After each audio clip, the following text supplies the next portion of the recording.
तो 11 मार्च के सबसे महत्वपूर्ण करंट अफेयर्स जो न्यूज़पेपर्स में रहे हैं, सबसे पहला क्या है, 2025-26 में रिकॉर्ड 12.02 करोड़ टन गेहूं का होगा उत्पादन। देखिए, कृषि मंत्रालय जो है ना, हर साल जो है अपना आंकड़ा जारी करता है, ठीक है। तो अपना अग्रिम अनुमान है ना, मतलब अनुमान लगाया है कि इस साल जो गेहूं का उत्पादन है वो रिकॉर्ड स्तर पर होगा। पिछली बार 11.79 करोड़ टन उत्पादन हुआ था गेहूं का, और इस बार 2% और बढ़ के 12 करोड़ टन के आसपास जो है गेहूं का उत्पादन होगा। तो गेहूं वगैरह में जो है ना, हम लोगों ने आत्मनिर्भरता हासिल कर लिया है, ठीक है। चलिए यहाँ से 2-3 चीज, अच्छा पल्स भी याद रखिएगा। दलहन, आपको पता है कि दलहन के लिए जो है पिछले साल बजट में दलहन आत्मनिर्भरता मिशन लाया गया था, याद है ना। तो उन सबको जोड़ते हुए यहाँ देख सकते हैं कि उसका असर देखने लग गया है। हम लोग दलहन के उत्पादन में 7% का ग्रोथ हासिल किए हैं। पिछले वर्ष से इस साल 1.62 करोड़ ज्यादा दलहन का उत्पादन हुआ है। ओके, अच्छा चलिए आप लोगों से कुछ क्वेश्चन पूछते हैं। यहाँ पे गेहूं का जिक्र आया है, तो सबसे पहले ये बताइए कि बिहार का कौन सा राज्य है जो गेहूं के उत्पादन में तो सर्वोच्च स्थान पे है, बताइए। अभिनंदन जी बोलिए, गेहूं उत्पादन में कौन सा राज्य है पहले नंबर पे? जिसको पता है बताइए। रोहतास जिला सर। UP sir. क्या बोल रहे हैं? उत्तर प्रदेश होगा। उत्तर प्रदेश, ठीक है। अच्छा, बिहार मतलब भारत में पहले पंजाब है सर। गेहूं में पंजाब नहीं है, ठीक है। हेक्टेयर में प्रति हेक्टेयर पंजाब में सर पंजाब होगा, नहीं, हम पूरा और उत्पादन में सबसे ज्यादा उत्तर हम प्रदेश उत्पादन होगा। ही पूछ रहे हैं, ठीक है ना, उत्पादन ही बताना है आपको। और दूसरा चीज हम ये बताइए आप लोगों को कि गेहूं का उत्पादन हमारी आजादी के बाद से ही तो इस स्थिति में नहीं था, तो हम लोगों ने हरित क्रांति लाया, ठीक है, ग्रीन रिवॉल्यूशन। तो कब आया, इसके जनक किनको कहा जाता है, और हरित क्रांति में क्या विशेष था, बताइए। हरित क्रांति के बारे में बताइए कुछ। किस फसल को टारगेट किया गया था? खाद्यान्न फसल को, गेहूं और चावल को, खाद्यान्न को, ठीक है। 1967 में आया था। ठीक है, 66-67 भी कह सकते हैं, ठीक है। उसके बाद MS स्वामीनाथन लाए थे। MS भारत में तो इसके जनक MS स्वामीनाथन है, ठीक है। और वैश्विक स्तर पर नॉर्मन बोरलॉग। Norman Borlaug. अच्छा, क्या क्या प्रयास किया गया था हरित क्रांति में? बोरलॉग, ठीक है। क्या प्रयास किया गया था हरित क्रांति में? हाई यील्ड वेराइटीज के सीड का इस्तेमाल बढ़ाया गया, है ना। इसके अलावा पानी की उपलब्धता ठीक की गई, खाद्य वगैरह है उसका उपयोग को बढ़ावा दिया गया। सबसे ज्यादा लाभान्वित कौन सा क्षेत्र हुआ है हरित क्रांति में? पंजाब हरियाणा वाला क्षेत्र। पंजाब हरियाणा, वेस्टर्न यूपी जरूर बोलिएगा, ठीक है। पंजाब हरियाणा, वेस्टर्न यूपी और राजस्थान, बिल्कुल। और राजस्थान का गंगानगर वाला जो क्षेत्र है, उन सब क्षेत्रों में हरित क्रांति का असर देखने के लिए मिला है, ठीक है। द्वितीय हरित क्रांति भी आया क्या कभी, सेकेंड ग्रीन रिवॉल्यूशन? बताइए, इसको चेक कीजिएगा आप लोग। आया सर। बिल्कुल, है ना, ये सबको देखना है। अच्छा, दलहन के उत्पादन में पहले नंबर पर कौन सा राज्य है? मध्य प्रदेश। मध्य प्रदेश है, ठीक है।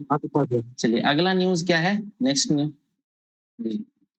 न्यूज कह रहा है जल जीवन मिशन को 2028 तक मिला विस्तार।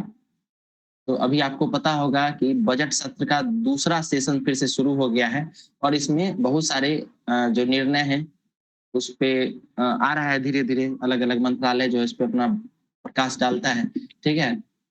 तो ये जो जल जीवन मिशन है उसको 2028 तक विस्तार दे दिया गया है, और इसके लिए 1.51 लाख करोड़ का अतिरिक्त सहायता भी दिया गया है, ठीक है। 1.51 लाख करोड़ का। इसके तहत कुछ आंकड़े इसमें दिए गए हैं कि ये जो जल जीवन मिशन है इसके तहत 12.56 करोड़ लोग घरों तक जो है नल का जल पहुंचाया जा चुका है, ठीक है। इसके अलावा पानी वगैरह जो है, मतलब ड्रिंकिंग वाटर, ये सब अनुच्छेद 21 के तहत जो है राइट टू लाइफ के अंतर्गत आता है। अच्छा, और जल के विषय में ना 2-3 चीजें और याद रखिएगा कि भारत सरकार एक सुजलम भारत करके भी एक अभियान लेके आई है। सुजलम भारत क्या है? तो ये जो नल के तहत जो पानी पहुंचाया जाता है ना, जल जीवन मिशन के तहत, जल जीवन मिशन के तहत नल के द्वारा जो पानी पहुंचाया जाता है घर तक, उसमें क्या हो रहा है कि ये जो सुजलम भारत अभियान है उसमें उसका डिजिटल मैपिंग किया जाता है, ठीक है। यानी पानी का जो स्रोत है, सोर्स है, वहां से घर तक जो नल में पानी पहुंच रहा है, तो बीच में कहाँ तक पाइपलाइन है, कैसे कैसे किस क्षेत्र से पाइप गया हुआ है, कहाँ पे पाइप का लीकेज है, इन सबको जो है सुजलाम भारत अभियान के तहत उसका डिजिटल मैपिंग किया गया है, ठीक है। तो ये भी आप लोगों को याद रखना है, मेंस वगैरह में आप कोट कर सकते हैं, है ना। सुजलाम भारत सोर्स से नल तक डिजिटल मैपिंग किया जाता है। इसके अलावा जल दर्पण करके भी एक योजना भारत सरकार का चल रहा है, ठीक है। बिहार सरकार भी इस तरह का कोई योजना चलाती है, बताइए तो क्या नाम है? जल जीवन हरियाली मिशन। हरियाली जल जीवन हरियाली मिशन, ठीक। पटना में महिला कबड्डी लीग का आगाज आज से, ठीक है। तो पटना के पाटलिपुत्रा खेल परिषद में महिला कबड्डी लीग शुरू हो रहा है। बिहार के अलग अलग जिलों के जो टीम है वो इसमें भाग लेगी। और इसमें एक इंटरेस्टिंग चीज ये है कि सभी खिलाड़ी महिला तो हैं ही, इसके अलावा जो कोच हैं और जो इसमें जो सदस्य हैं, ठीक है, टीम में, वो सभी इसमें महिलाएं हैं। तो इसलिए भी ये इंपॉर्टेंट हो जाता है, महिला सशक्तिकरण वगैरह में आप इन सब चीजों को कोट कर सकते हैं। नेक्स्ट न्यूज देखते हैं, युवा संगम के आयोजन को आईआईटी पटना बना नोडल एजेंसी। तो युवा संगम क्या है? तो केंद्रीय शिक्षा मंत्रालय के अंतर्गत आता है ये, और ये जो है ना, एक भारत श्रेष्ठ भारत मिशन के तहत ही युवा संगम को चलाया जाता है। एक भारत श्रेष्ठ भारत मिशन क्या है? तो भारत आपको पता है कि बहुत विशाल देश है, विविधतापूर्ण देश है ना। एक क्षेत्र का दूसरे क्षेत्र से जुड़ाव, मतलब इतना भौगोलिक दूरी है कि कई बार एक क्षेत्र दूसरे क्षेत्र से ठीक से जुड़ भी नहीं पाता है। तो इसी को बढ़ावा देने के लिए ना, जुड़ाव को, एक भारत श्रेष्ठ भारत मिशन लाया गया था। इसमें क्या होता है कि एक राज्य दूसरे राज्य के साथ मिलकर किसी एक पर्टिकुलर विषय पर काम करता है। तो युवा संगम मिशन के तहत बिहार जो है ना, वो पंजाब राज्य के साथ मिलकर काम करने वाला है, ठीक है। तो ये याद रखिएगा। और नोडल एजेंसी कौन बना है? तो बिहार का नोडल एजेंसी आईआईटी पटना बना है, और पंजाब का नोडल एजेंसी आईआईटी रोपड़ बना है, ठीक है। तो युवा संगम याद रखना है, किस मंत्रालय के अधीन आता है? केंद्रीय शिक्षा मंत्रालय के अधीन। किस उसमें आता है? एक भारत श्रेष्ठ भारत मिशन के अंदर, है ना। मिशन भी पूछ सकता है, तो इसको भी याद रखना है। और एक भारत श्रेष्ठ भारत मिशन का उद्देश्य क्या है? तो सांस्कृतिक एकीकरण है, ठीक है। चलिए नेक्स्ट न्यूज देखते हैं। राज्य स्तरीय कृषि यांत्रिकरण मेला एग्रो बिहार हम लोग पढ़ चुके हैं, पटना के गांधी मैदान में लगने वाला है, ठीक है। और बिहार सरकार जो है ना, वो 91 प्रकार के जो यंत्र होते हैं कृषि से संबंधित, उस पर सब्सिडी देती है। 91, इसको भी देख सकते हैं। मुख्यमंत्री जी का जो है अभी समृद्धि यात्रा चल रहा है, तो उसी दौरान जो है ये सुपौल, अररिया, इन सब क्षेत्रों में पहुंचे थे। इसके अलावा क्या घोषणा किए हैं? तो बोले हैं मुख्यमंत्री जी कि जो प्राइवेट डॉक्टर्स होते हैं, मतलब सरकारी डॉक्टर होते हैं, उनका निजी प्रैक्टिस पर रोक लगाया जाएगा और उसके लिए कानून बनाया जाएगा। इसके अलावा राज्य में 5 नए एक्सप्रेसवे बनाए जाएंगे। तो इन सब का भी घोषणा की है, ठीक है। नेक्स्ट न्यूज क्या है? रायसीना डायलॉग, बताइए कौन सा देश जो है इस बार गेस्ट था रायसीना डायलॉग में? फिनलैंड। फिनलैंड के राष्ट्रपति का नाम क्या है जो आए हुए थे? अलेक्जेंडर स्टब नाम था, ठीक है। स्टब। ये किस क्रम का रायसीना डायलॉग था? किस क्रम का था, मतलब कौन सी संख्या थी ये? 11th था, 11वां था। और ये 2016 से शुरू हुआ है। रायसीना डायलॉग किसके द्वारा मतलब करवाया जाता है? कौन मंत्रालय है या इसका नोडल एजेंसी कौन सा है? तो याद रखिएगा कि इसको जो है ऑब्जर्व रिसर्च फाउंडेशन, इसके अलावा जो विदेश मंत्रालय है ना, फॉरेन मिनिस्ट्री, दोनों मिलकर करवाती है। यानी ऑब्जर्व रिसर्च फाउंडेशन और फॉरेन मिनिस्ट्री के दोनों मिलकर जो है ये रायसीना डायलॉग करवाती है। 11वें क्रम का था, 2016 से शुरू हुआ है। इस साल फिनलैंड गेस्ट कंट्री है। इसके प्रेसिडेंट आए हुए थे अलेक्जेंडर स्टब, ठीक है। बात क्या क्या किए हैं तो बताए हैं, मतलब इस मीटिंग में जो हुआ है रायसीना डायलॉग, उसमें नई चीजें निकल के आई हैं। एक मत से जो है बोला गया है कि वेस्टर्न सुप्रीमेंसी जो था, जो पश्चिमी देशों का जो प्रभुत्व था, वो धीरे धीरे समाप्त हो रहा है, और ग्लोबल साउथ जो है उसका प्रभाव पूरी दुनिया पर बढ़ता जा रहा है। तो ये सब बातें कही गई हैं। ग्लोबल साउथ क्या होता है बताइए? एक दिन बताए थे हम आप लोगों को। कौन सा लाइन है जो ग्लोबल साउथ को डिवाइड करता है ग्लोबल नॉर्थ से? बताइए बताइए, कौन सा लाइन है? क्या हो गया, नहीं याद आ रहा है, क्या हो रहा है? आप लोग तो बताए थे लास्ट टाइम।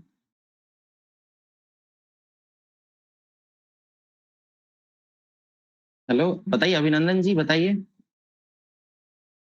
नहीं याद आ रहा है। ब्रंट लाइन बताए थे, याद आ रहा है? ब्रंट लाइन, ठीक है। ये दुनिया जो है, अगर आप वर्ल्ड मैप देखिएगा तो पता चलेगा कि ऊपर के जो देश है ना, इक्वेटर से ऊपर बहुत सारे देश, वो कहीं ना कहीं आर्थिक रूप से संपन्न हैं, अच्छी स्थिति में है, और नीचे के जो देश हैं उनकी स्थिति उतनी अच्छी नहीं है। लेकिन ऐसा नहीं है कि सिर्फ इक्वेटर के माध्यम से आप डिवाइड कर सकते हैं। ग्लोबल नॉर्थ में भी बहुत सारे ऐसे देश हैं जो गरीब स्थिति में, तो उन सबको मिलाते हुए जो ऐसे देश हैं जो गरीब हैं, जहाँ पे संसाधन है लेकिन उसका दोहन नहीं हो पाया है, उन सबको मिलाकर ग्लोबल साउथ बनाया जाता है, ठीक है ना। और ब्रंट लाइन जो है एक इमेजिनरी लाइन है, उसके तहत इसको डिवाइड किया जाता है। तो ब्रंट लाइन वगैरह पूछ सकता है, इसको याद रखिएगा। ऑस्ट्रेलिया ग्लोबल साउथ में है क्या, बताइए तो? नहीं। ऑस्ट्रेलिया ग्लोबल नहीं होगा, है ना। ऑस्ट्रेलिया जो है भले ही दक्षिण में है, लेकिन उसकी आर्थिक स्थिति बढ़िया है, ठीक है। ब्राजील, अर्जेंटीना, ये सब आएगा? नहीं। नहीं आता है। ब्राजील, अर्जेंटीना ये सब आता है, सब ग्लोबल साउथ का देश है। इन सब की स्थिति बहुत अच्छी नहीं। जी, ब्राजील आएगा, अर्जेंटीना भी आएगा, सब आता है, ठीक है। देखिए यहाँ पे क्या कहा जा रहा है कि चुप क्यों है ब्रिक्स और संघाई सहयोग संगठन। देखिए, ये ब्रिक्स और संघाई सहयोग संगठन वगैरह अगर आपको पता हो तो इसका निर्माण ना कहीं पश्चिमी देशों के प्रभुत्व को समाप्त करने के लिए आया था। आपको पता होगा कि अमेरिका की अगुवाई में बहुत सारा संगठन बना, G7 वगैरह बना है, ठीक है। इसके अलावा और भी संगठन उसके द्वारा बनाया गया, यूनाइटेड नेशंस वगैरह है, उसमें भी जो है अमेरिका इन सब का प्रभुत्व है, वेस्टर्न कंट्रीज का। लेकिन हाल के दिनों में जो युद्ध चल रहा है ना, वो सब कहीं ना कहीं वेस्टर्न कंट्री के द्वारा ही किया जा रहा है। चाहे आप रसिया यूक्रेन का वॉर देख लीजिए, है ना। यूक्रेन जो है वो कहाँ का देश है? वो तो यूरोपियन कंट्री है, मतलब कुछ हिस्सा उसका यूरोप, पूरी तरह से तो यूरोप में ही आता है वो, ठीक है। यूरोपियन यूनियन का हिस्सा भी है, शायद यूरोपियन यूनियन का हिस्सा है कि नहीं, उनको आइडिया नहीं है, लेकिन ये जो है ना यूरोप में आता है। उसके अलावा अभी और भी जो वॉर चल रहा है, आप देखते होंगे कि ट्रंप जो है वो कहीं ना कहीं पोक करते रहते हैं। कभी ग्रीनलैंड को कहते हैं हथियार लेंगे, कभी वेनेजुएला को। तो ऐसी स्थिति में ये जो रहीम सिंह कह रहे हैं कि ब्रिक्स और संघाई सहयोग संगठन जैसा जो ऑर्गेनाइजेशन है, इसको कहीं ना कहीं अमेरिका के प्रभुत्व को रोकने के लिए लाया गया था। लेकिन अभी जो वर्तमान स्थिति है जिसमें अमेरिका जो एक दादा की तरह काम कर रहा है, फिर ऐसी स्थिति में भी ब्रिक्स और SCO वगैरह जो है ना, ये उसका कंडेम करते हुए नजर नहीं आता है ना, इसका विरोध करते हुए नजर नहीं आता है, चुपचाप है। ये लोग कहीं से कुछ नहीं बोल रहा है।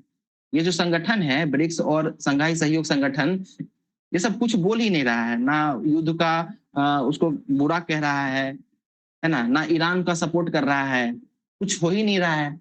तो इसी के बारे में ये लिख रहे हैं कि ये जो ब्रिक्स है या SCO वगैरह है, वो कहीं ऐसा तो नहीं है। तो यहाँ लिख रहे हैं कि सवाल तो यह है कि जो मंच दुनिया को बड़े बड़े सपने दिखा रहे थे, वैश्विक शांति का पाठ पढ़ा रहे थे, वो जीवित हैं या मरणासन्न हो चुके हैं।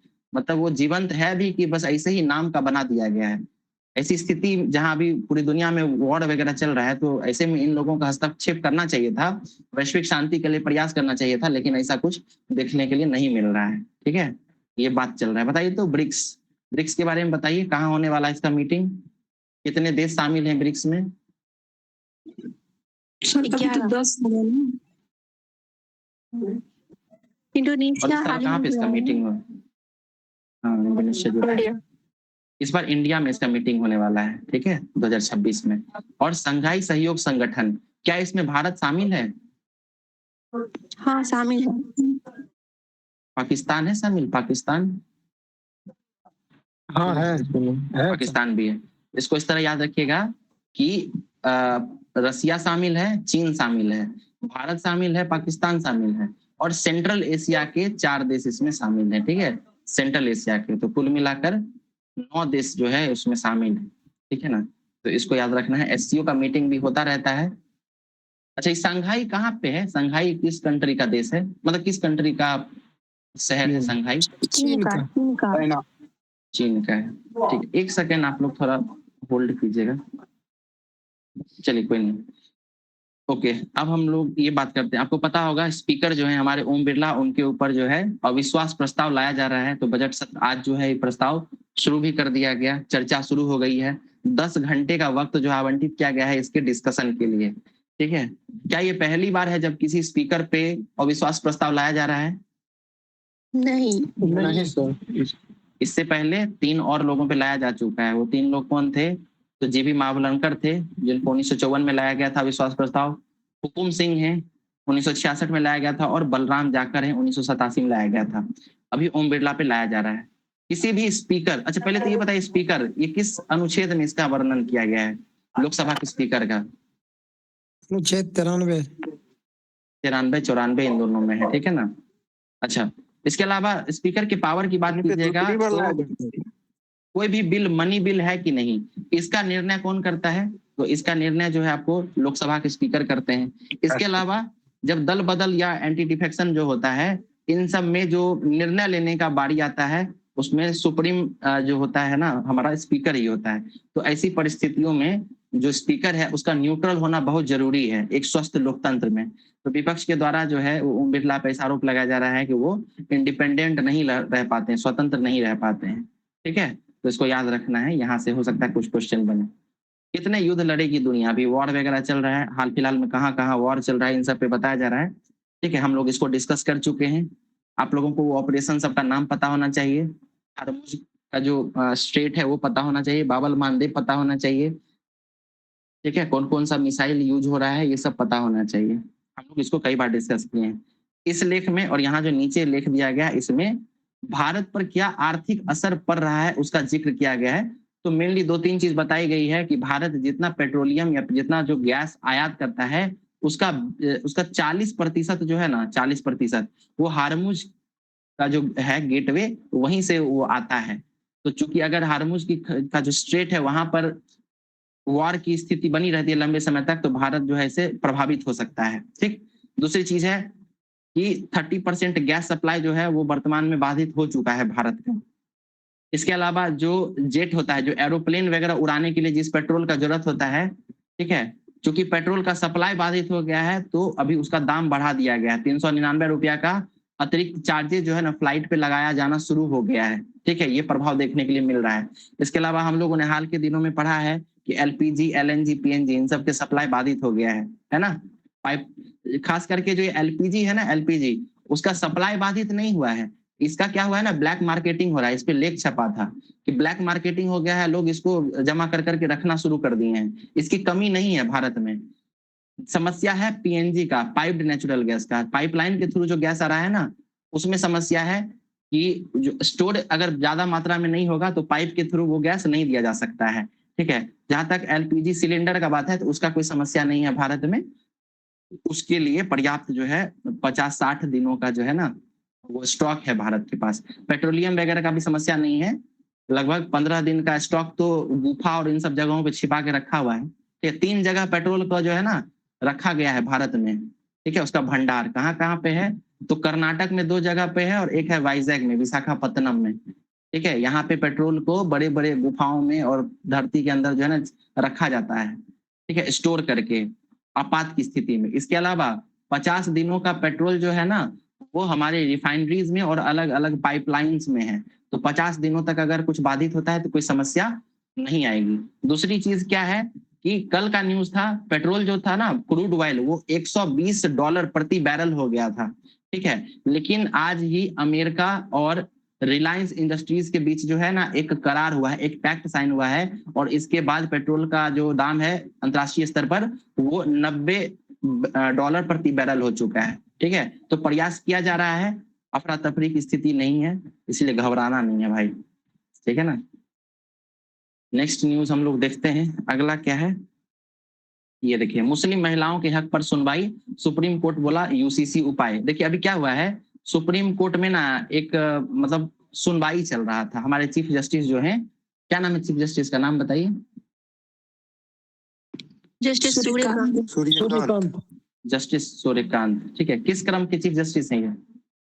53 में। 53 में। ठीक है, तो चल रहा था डिस्कशन और बात क्या हुआ था, तो जो शरीयत कानून के तहत जो उत्तराधिकार का प्रावधान है ना, उसको चैलेंज किया गया था। 1937 का शरीयत कानून था, उसमें जो उत्तराधिकार का प्रावधान है उसको चुनौती दिया गया था और उसी पर डिस्कशन चल रहा था।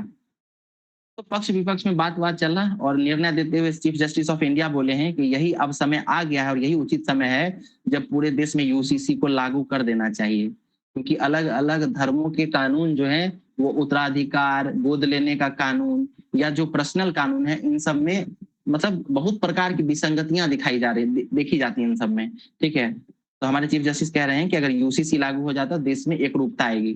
फिर जो है एक पक्ष बोल रहा है कि ऐसा हो सकता है कि सिर्फ ये शरीयत कानून का उत्तराधिकार जो प्रावधान है उसी को खत्म कर देना चाहिए, इससे उपाय निकल सकता है। तो चीफ जस्टिस ऑफ इंडिया कहते हैं कि नहीं, उपाय फिर भी नहीं निकलेगा, क्योंकि अगर हम शरीयत कानून का ये हिस्सा हटा भी देते हैं तो ऐसी स्थिति में कानूनी शून्यता आ जाएगी, फिर लोगों को पता ही नहीं चलेगा कि उत्तराधिकार के संबंध में निर्णय कैसे लेना है। तो इसीलिए हम लोगों को बचना नहीं चाहिए, हमारी जो समस्याएं हैं, हमारी जो गलती है उसको एक्सेप्ट करना चाहिए और आगे देखना चाहिए कि यूसीसी कैसे लागू किया जा सकता है। ठीक है, तो यूसीसी फिर चर्चा में है, हो सकता है आने वाले समय में आपको लेख वगैरह मिले। वैसे भी बीपीएससी का फेवरेट टॉपिक है यूसीसी, एक राष्ट्र एक चुनाव, ये सब, तो इन सबको तैयार करके रखना है। यूसीसी है क्या? यूनिवर्सल क्या होता है बताइए तो, यूसीसी का फुल फॉर्म बताइए तो। Uniform civil code. ठीक है, क्या भारत में ये कहीं पे लागू है? हाँ, गोवा, उत्तराखंड और गोवा में तो आजादी से पहले से लागू है, और उत्तराखंड आजादी के बाद भारत का पहला ऐसा राज्य है जहाँ पे यूसीसी लागू है। जहां तक यूसीसी का सवाल है, ये संविधान के भाग 4 के अनुच्छेद 44 के अंतर्गत आता है। अच्छा, ये जो भाग 4 है ये किस चीज से जुड़ा हुआ है बताइए तो? भाग 4 नीति है ना, राज्य की नीति निर्देशक तत्व है। नीति निर्देशक तत्व जो है ना, इसको 3 भागों में बांटा गया, वर्गीकृत किया गया है। कौन कौन सा है 3 भाग बताइए? सामाजिक, आर्थिक, राजनीतिक। नहीं, ऐसा नहीं है। सोशल है, गांधीवादी है और लिबरल है ना, ऐसा है ना, सोशल, गांधीवादी और लिबरल। आप ये बताइए कि जो यूनिफॉर्म सिविल कोड है उसको आप इन तीनों में किसके अंतर्गत रखेंगे? गांधीवादी, सोशल के अंतर्गत। सोशल, अच्छा ध्यान रखिएगा, ये जो है ना ये लिबरल के अंतर्गत आता है। ठीक है, गांधीवादी में नहीं आता है, सोशल में आता है, ये लिबरल के अंतर्गत आता है। ये पता होना चाहिए, सब पूछा जा सकता है, बहुत इंपॉर्टेंट है। ठीक है ना। लिबरल क्या सर? वो लिबरल क्या है मतलब? उदारवादी लिबरल सभी को समान। हाँ, देखिए उदारवादी का मतलब ये हुआ ना कि ऐसे विचार जो जिसका एक तो तरह से कह सकते हैं कि जिसमें ना थोड़ा थोड़ा इसेंस पश्चिमी दुनिया का है। ठीक है, तो यूसीसी अगर आपको पता होगा कि सब वेस्टर्न कंट्रीज में ही लागू है ना, तो वैसे थॉट डीपीएसपी के जिसमें वेस्टर्न टच नजर आता है उन सबको लिबरल माना जाता है। ठीक है, जैसे प्रकृति जो है, प्रकृति है ना, एनवायरमेंट का प्रोटेक्शन करना, ये किसके अंतर्गत आएगा बताइए? लिबरल ही आएगा, लिबरल में आएगा, है ना। अंतरराष्ट्रीय शांति को बहाल करना लिबरल में आएगा। अच्छा, समान काम के लिए समान वेतन किस में आएगा? सोशल में, वो सोशल में आएगा, है ना, सामाजिक में आएगा, है ना। फिर जो हाशिए के समुदाय हैं उनको कानूनी सहायता प्रदान करना किस में आएगा? गांधीवादी में। नहीं, वो भी सोशल में ही आएगा। ठीक है, गरीब गुरबा इन सब का बात जो है ना, ये सब वही करता था, मार्क्सवादी जो थॉट है उसी के अंतर्गत आता है। गांधीवादी में क्या आएगा? तो इसमें आ जाएगा वो मद्य निषेध आ जाएगा, है ना, पशु की हत्या, ग्राम पंचायत आ जाएगा। ठीक है, जीवन स्तर को ऊंचा करना, जीवन स्तर को ऊंचा करना आ जाएगा। बच्चों की शिक्षा संबंधी जो प्रावधान है वो आ जाएगा। अच्छा, ये बताइए जो इंडस्ट्रीज होता है उसमें वर्कर्स के पार्टिसिपेशन को बढ़ाना मैनेजमेंट में किसके अंतर्गत आएगा? गांधीवादी नहीं, सोशल में आएगा, सोशल में। ठीक है, ये सोशल में आएगा। ठीक है, सोशल जो थॉट्स है ना वो कहीं ना कहीं रशियन रिवॉल्यूशन से प्रेरित है। अब रशियन रिवॉल्यूशन याद कीजिए, क्या था उसमें? याद आ रहा है? समानता की बातें होंगी, है ना, समानता की बातें होंगी, इक्वालिटी की। तो बताइए, महिला पुरुष का जो है सैलरी बराबर कर देना, समानता की बात है कि नहीं, है ना। तो वो रशियन रिवॉल्यूशन और सोशल प्रिंसिपल होगा। समान काम के लिए समान वेतन, वर्कर्स के पार्टिसिपेशन को बढ़ाना। वर्कर नहीं लग रहा है कि सोशल से चीज जुड़ा हुआ है। रशियन रिवॉल्यूशन में तो यही था ना, किसान और मजदूर वर्ग का ही तो आंदोलन था ये, है कि नहीं? तो इस तरीके से ये पता होना चाहिए, इसको आप लोग जरूर देख लीजिएगा, जो भी किताब से पॉलिटी पढ़ रहे होंगे उसमें देखिएगा कि ये तीन भाग में डिवाइडेड है और तीनों में कौन कौन सा आता है। गांधीवादी में क्या क्या आता है, लिबरल में क्या क्या आता है और सोशल में क्या क्या आता है, ठीक है ना। चलिए आगे चलते हैं। ये देखिए, ये न्यूज है फाइनेंस कमीशन से जुड़ा हुआ है। फाइनेंस कमीशन का जो रिकमेंडेशन आया है उसमें बताया गया है कि 41% जो टोटल हो रहा है सरकार का आय, उसका 41% जो है ना उसमें राज्यों को दे देना होगा। राज्यों का हिस्सा 41% है, ठीक है। इसके अलावा अनुच्छेद 280 के तहत फाइनेंस कमीशन का गठन किया जाता है। मेन काम क्या है फाइनेंस कमीशन का, बताइए मेन काम क्या है? केंद्र और राज्य के बीच करों का बंटवारा करना। अच्छा, करों के बंटवारा करने के लिए कुछ फॉर्मूला तय किया जाता है। तो इस साल 2026 से लेकर 30 तक के लिए जो है ना फॉर्मूला दे दिया गया है। अरविंद पनखड़िया जो थे वो 16th फाइनेंस कमीशन के अध्यक्ष थे, ठीक है। तो इसमें कंट्रीब्यूशन टू जीडीपी एक नया आयाम जोड़ा गया है और पुराना वाला जो था उसमें से टैक्स एंड फिजिकल एफर्ट को हटाया गया है, ठीक है। पुराना जो फॉर्मूला था, यहाँ देखिए फॉर्मूला दिया हुआ भी है, हम आपको क्लास में डिटेल में बताए भी थे। तो जिनको रिवाइज करना होगा वो वीडियो देख सकते हैं, नोट्स देख लीजिएगा। बाकी याद रखिएगा कि इस बार ऐड किसको किया गया है, कंट्रीब्यूशन टू जीडीपी को जोड़ा गया है और हटाया किसको गया है, हटाया गया है टैक्स एंड फिजिकल एफर्ट को, ठीक है ना। तो ये सब पता होना चाहिए।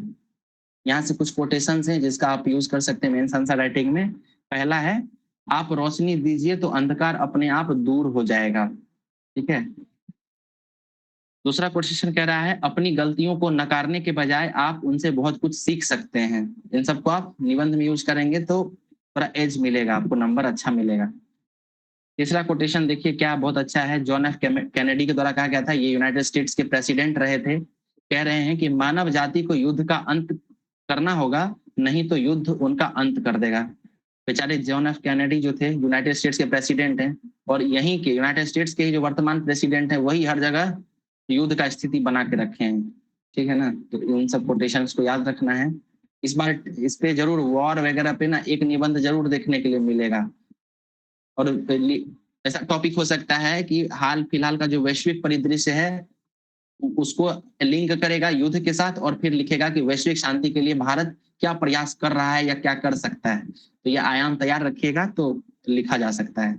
देखिए ये बहुत अच्छा कोटेशन हमको लगा, बेस्ट है। क्या लिख रहा है, शिक्षा क्रोध में आए बिना या अपने आत्मविश्वास को खोए बिना लगभग कुछ भी सुनने की क्षमता है जिससे कुछ सीखा जा सके। मतलब क्या है, शिक्षा का सही मतलब बताया जा रहा है कि जब कोई व्यक्ति जो है अपना क्रिटिसिज्म खुद सुने, ठीक है, और उससे कुछ सीखने का प्रयास करे। कई बार हम अपना क्रिटिसिज्म सुन के गुस्से में आ जाते हैं, है ना, क्रिटिसिज्म लोगों को पसंद नहीं होता है।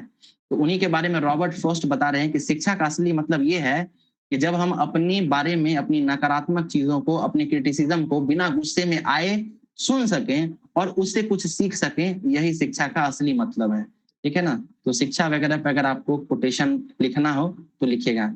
आपको पता है यूनिसेफ के बारे में, यूनिसेफ का फुल फॉर्म बताइए तो, यूनिसेफ का फुल फॉर्म बताइए। चिल्ड्रन के रिगार्डिंग है ना sir? United Nation International Children's Emergency Fund, ठीक है। तो इसमें जो है ना आपको शिक्षा का डिफिनीशन भी दिया गया है, ठीक है। यूनिसेफ जो है वो एजुकेशन को डिफाइन करता है। बहुत जगह जब यूपीएससी वगैरह में लोग इस विषय पर लेख लिखते हैं, ठीक है, एजुकेशन वगैरह पे, तो ये यूनिसेफ का डिफिनीशन कोट करते हैं।